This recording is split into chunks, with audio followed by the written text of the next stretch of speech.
सनंदे साखियाँ, तीन साखी साखी पाँव, तीन पाँव पाँव के हरफ का तुम दिल में ले जो भाव।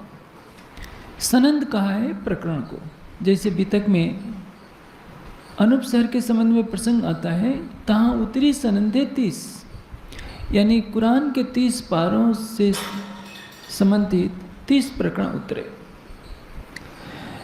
हमें ब्रह्मवाणी की जब चर्चा करनी होती है तो कुछ बातों का विशेष ध्यान रखना होता है।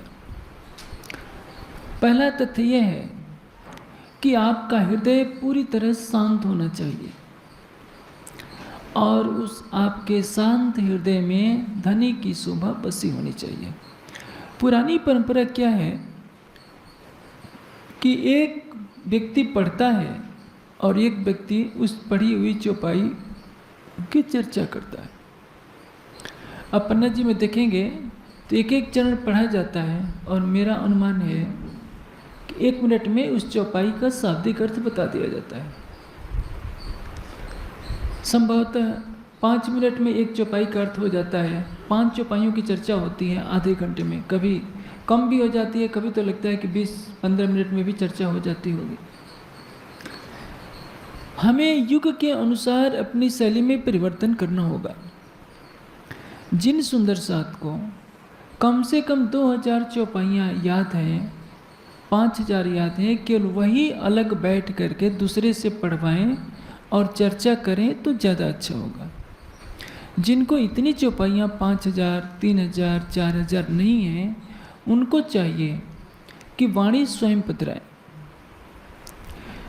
क्योंकि आपने चौपाइयाँ याद नहीं है, कहीं से कोई चर्चा के लिए आपको कह दिया और आपको पूरी बात का पता नहीं है कि ऊपर से प्रसंग कौन सा चल रहा है।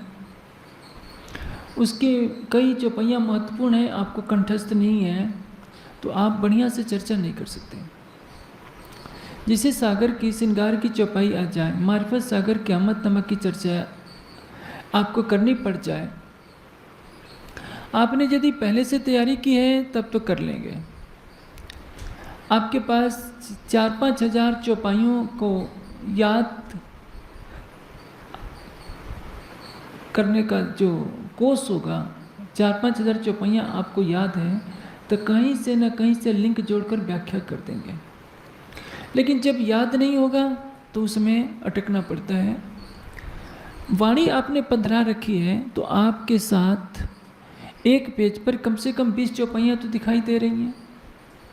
आप मारिफत सागर की चर्चा करने बैठ गए, क़यामत नामा की चर्चा करने बैठ गए, सागर श्रृंगार की चर्चा कर रहे हैं, तो आप पूरे पृष्ठ पर किसी भी चौपाई को अपनी तरफ से देख सकते हैं, उसकी गहराई पर प्रकाश डाल सकते हैं। जैसे